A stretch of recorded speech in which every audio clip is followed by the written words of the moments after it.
Okay, so I've taken the gearbox sump off to find out why I'm starting to have a leak.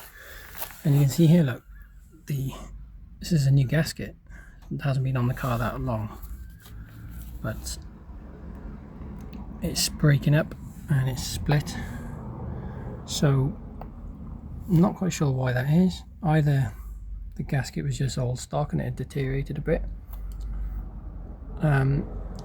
or more than likely perhaps it was my fault and I've tightened it up too much, and with the bolts being too tight it's damaged the surface. But it's had a few runs since I've had the car on the road, so it's a few heat cycles, but it's very strange to see a cork gasket do that after a short period of time. So yeah, perhaps I had tightened it too much. So that's a good lesson learned if that's the case. I've got a new gasket on the way, so obviously I will make sure that I put some bit of sealant on both sides of it as well. And next time, don't do the sump bolts up quite so tight. Yeah, that would explain why I was starting to get an occasional drip from the one edge.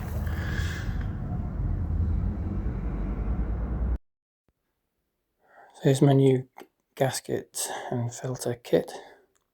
I don't actually need the filter because it was changed literally a few hundred miles ago. I literally just want the gasket from this, so filter will keep for another day. Actually a nice material, sort of more rubbery. The original one was cork, so hopefully this is an improved material. So the pan is back in place. I'm going to put all the rest of the bolts in, finger tight, and fill it back up, and then we shall put the fluid back in. So there's the transmission dipstick. So I'm going to pull this out now, put the funnel in, and fill up with the new transmission fluid.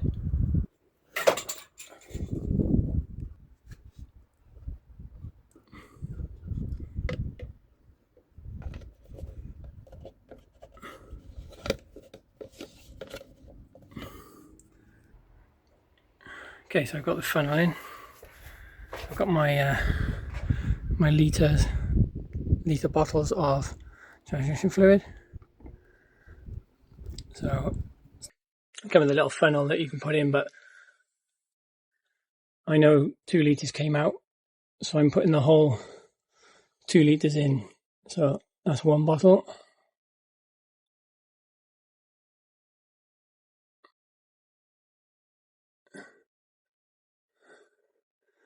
And same with one more. Okay, and that's the second bottle. So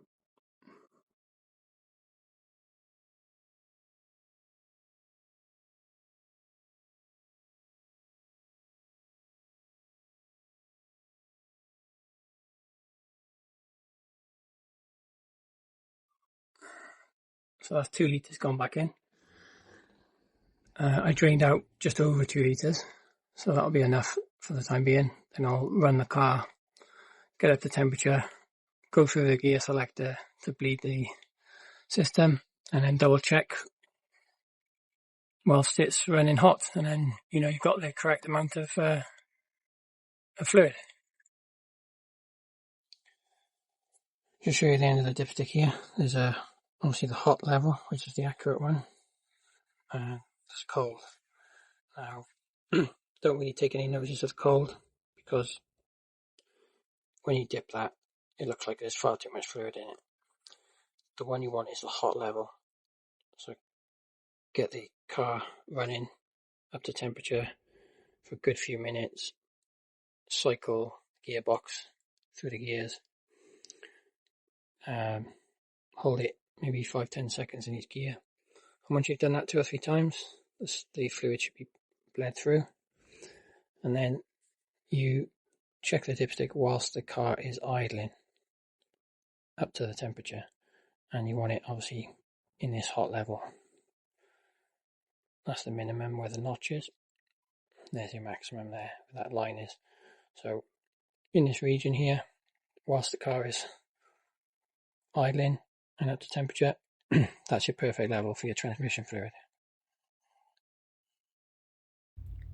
Okay, so we're in the taxi and I'm going to bleed the fluid in the gearbox. So I'm going to start the car, put the selector through each gear, holding it maybe 10 seconds or so in each gear. Do that a few times and that makes sure that the fluid has got all the way around. So we'll start her up. There's another key is under here.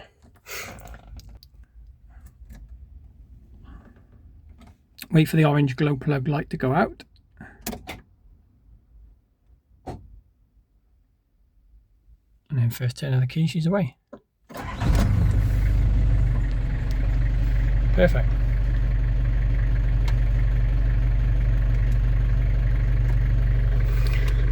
So I'm just going to put my foot on the brake and put it into reverse. Hold that for 10 seconds.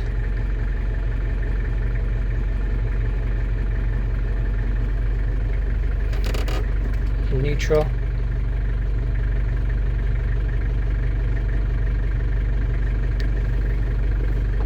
To D.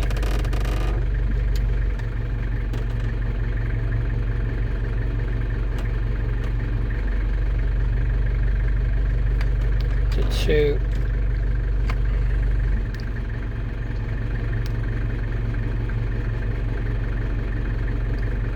Into 1.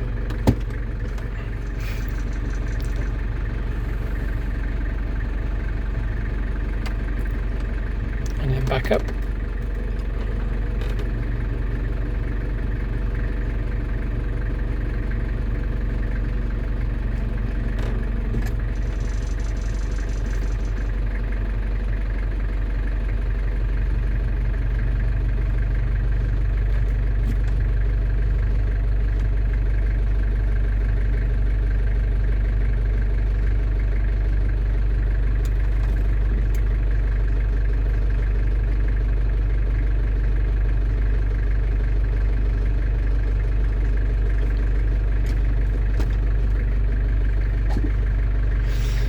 So you can see there I've gone through each gear about 10 seconds or so in each gun, and you know it's about right because when you pull it down into gear, obviously you'll feel a slight rock or an indent as they call it, so that means the gearbox has selected that gear. Same as you come back out to neutral, and then when you're back into D you'll hear that same indent again as it selects gear. So once you get that, you know that it's bled, it's selecting gear as it should, and you've got the right amount of fluid. Obviously once it's up to temperature, I will double check it on the dipstick. I'll do this 2 times, maybe 3, so I know everything's cycled through, and then we shall check on the dipstick whilst the engine is idling and the fluid is warm, and that way you got the correct level. Okay, I checked the level on the dipstick whilst it was hot and it hardly registered. So just goes to show the cold level is quite inaccurate really. You want the dipstick to show the level when it's hot, obviously when it's under pressure. So I can tell the level's better now. I've just topped it up. When I select gear you can almost feel it instant. Like a little jolt as you select. Back into D, look, and there's almost a firm jolt when it goes straight in. So I know the level's better now. Beforehand there was a bit of a delay before you could feel that jolt.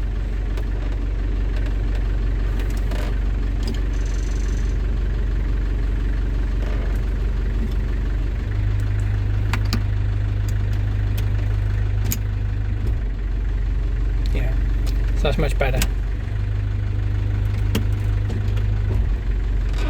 Virtually instant as I come through the gear now.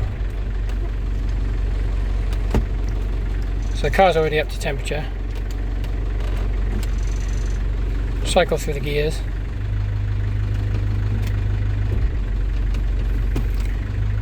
So I'm just going to check the dipstick one more time.